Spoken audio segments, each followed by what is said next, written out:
I was diagnosed with an incurable cancer of the central nervous system called neuroblastoma stage 4. Doctor said no chance of survival, take your boy home and allow him to live the next few months with his family because there's nothing that we can do. But like everybody in this room, we all have choices, and the choices that we make each and every day can reshape and remold and redefine our future. My mum asked one question. I don't want to know what the chances are of my son dying is. I just want to know what the chances are of my son surviving is. The doctors gave me a 96% death rate. They said, go home. But my mum looked at my glass being 4% full and not 96% empty.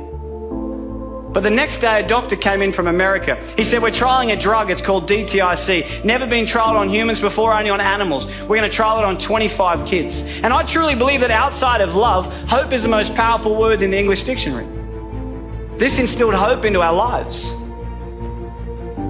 Within 1 month, 20 out of the 25 kids had passed away. Within 90 days, 24 out of the 25 kids were dead. My mum, she would sit there and she would watch a doctor come in and zip up a body bag and wheel them out because of the same drug that she chose to put me on. I say to people all around the world that I'm one of the lucky ones. But I never say I'm one of the lucky ones because I'm still alive. I say I'm one of the lucky ones because I wasn't my mum. My mum had it tough. She had to make a choice to inject the drug into a child that has killed everybody that had ever taken. Until one day I was finally allowed to go home. The doctor said to my mum, your son, he will never go to school, he will never play sport, he'll be a housebound baby, and if he reaches his teenage years, it'll be a miracle. But we believed in miracles. And my mum wanted my dreams to come true. When I was lying in hospital, my mum bought me a Velcro glove and a Velcro ball. And she'd sit at the end of the bed and she'd lob the ball to me, I'd catch it and I'd throw it back till she gets further and further away, until eventually I said to her, I have a dream, and that dream is to one day play baseball in America. And people laughed at me. Nobody in your life will tell you what you can do. They'll only ever tell you what you can't do. My dream was to play baseball in America, and I wanted to do everything in my power to make sure that happened. And there was a lot of hiccups along the way. I had my first heart attack when I was 12. I had glandular fever, I had bacterial meningitis. But people kept telling me I wouldn't do it. So it made me work really hard to make sure I could do it. I was lucky enough at the age of 17 to sign a contract and live in America and play baseball. But as you know, life is like a roller coaster. You can get to a pinnacle point in your life and it can get taken away from you in a heartbeat. At the age of 18, I was playing baseball in Phoenix, Arizona. I slid into a base at second and I woke up 3 days later. And at the age of 18, I suffered my career-ending heart attack and I was sent home. I was a depressed boy. I thought life wasn't fair. And I would pray every night, but I wouldn't wake up in the morning. I just wanted God to take me. But I kept waking up every morning. Yet every time I've been knocked down, I always remember what my mum's taught me. Son, it doesn't matter how many times you get knocked down. It's about how many times you get back up that truly determines the quality of your life.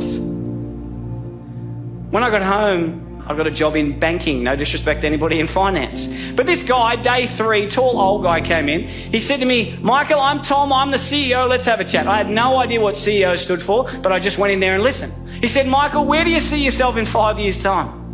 I had no idea where I was going to be on a Friday night, and that's really all I cared about and who I was hanging out with. I had no idea where I was going to be in 5 years' time. But my mum, she always taught me, son, shoot for the moon, and if you miss, you'll end up in the stars. So I said to him, Tom, in 5 years' time, I'm going to take your job. He hated me. Don't ever say that to your boss, okay? They do not like you when you say that. But within 12 months, I was the youngest bank manager in Australia. Within 2 years, youngest area manager. 3 years, youngest state manager. Within the 4th year of being with this company, I was the youngest national sales development manager for one of the largest companies in the world. At the age of 23, I had 600 staff, had 120 banks around Australia and New Zealand. I made lots of money. I lived in $1 million house, had a $100,000 sports car, wore the Armani suits and the Rolex, and I reported directly to my mate Tom. But can you imagine if we look at success not about the materialistic possessions that we can take from this world, but rather what we can give back to this world that makes it a better place than what we found it? I was fortunate enough to be in a position to be able to do something for the most inspirational, the most influential, and the most loving person I've ever met, and that was my mum. On June 16 last year, I was lucky enough to put a pink ribbon on a door to a brand new home. And I got a chance to buy my mum a brand new house. To be able to give back to someone that has sacrificed so much for me is without a doubt the greatest gift. And when I was 7, I heard through the curtains the doctor say to my mum, he will never go to sport, he will never play baseball, he will never ever go to school, and if he reaches his teenage years, it'll be a miracle. And my mum, she walked out, and I said to her as if I didn't hear, what did the doctor say? And she said, everything's going to be okay, son. When I was 12, I had a heart attack, and the doctor said to my mum, he will never play sport again. She walked out, and I said, what did he say? And she said, everything's going to be okay, son. And earlier this year, I finally got a chance to return the favour. Unfortunately, earlier this year, the doctors found 4 tumours in my throat. I've never seen my wife cry so much in all my life. The doctor said to me, Michael, we're sorry, but tomorrow's not guaranteed. You need to slow down.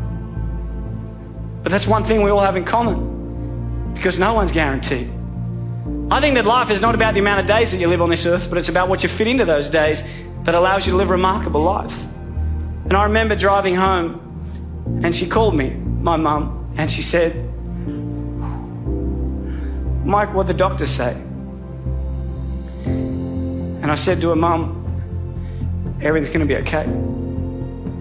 Every one of us, every single day, is blessed with the air that we breathe, the opportunities that we have. And I challenge you every single day to get out of bed and do something that your future self will be proud of.